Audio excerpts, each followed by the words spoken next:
Well, we continue here. Since I'm doing my reviews for the Purge movies in honor of the Forever Purge, here's my review for the third installment, and that is the Purge election year.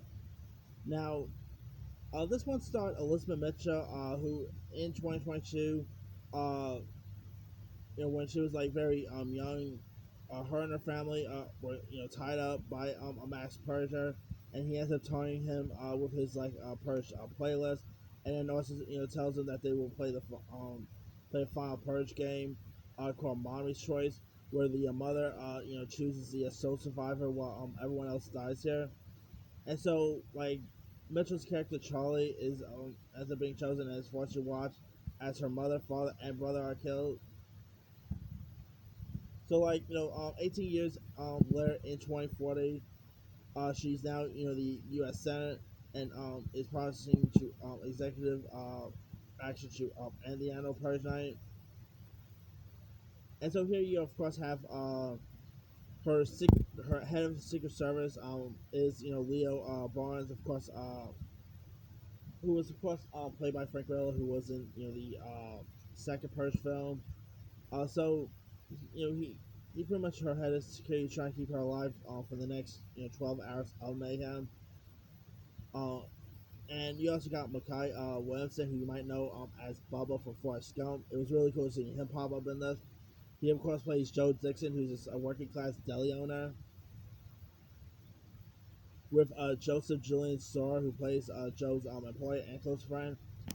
I know I'm gonna get a little heat for this, but my favorite characters is probably the Kane Girls. I don't think part with the Kane Girls scenes was really fun. Uh, anyway, of course, you had Edwin Hodge reprising his role as the Purge resistant fire from the other Purge movies.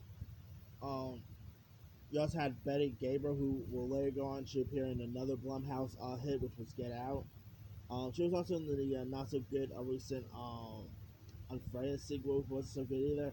She's pretty good when it comes to these horror based stuff, and I thought she was really cool in her part as the role of this EMT and former Purger.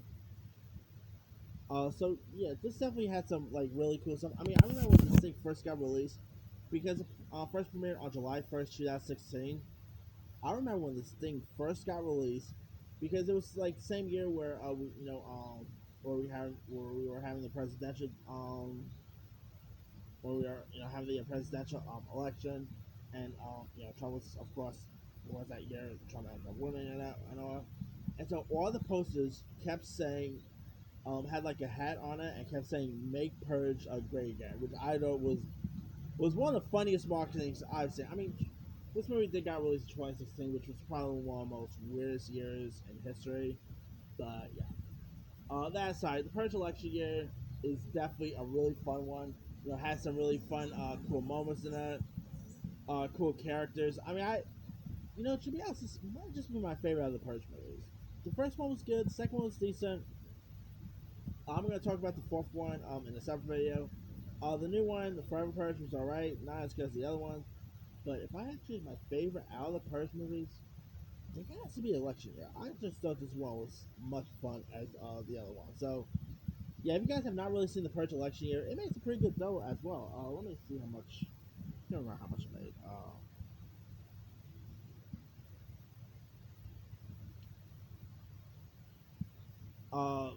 The Purge Election Year grossed over 118.6 million in it for a 10 million budget. I mean, did pretty well, and the budget wasn't so bad. So yeah.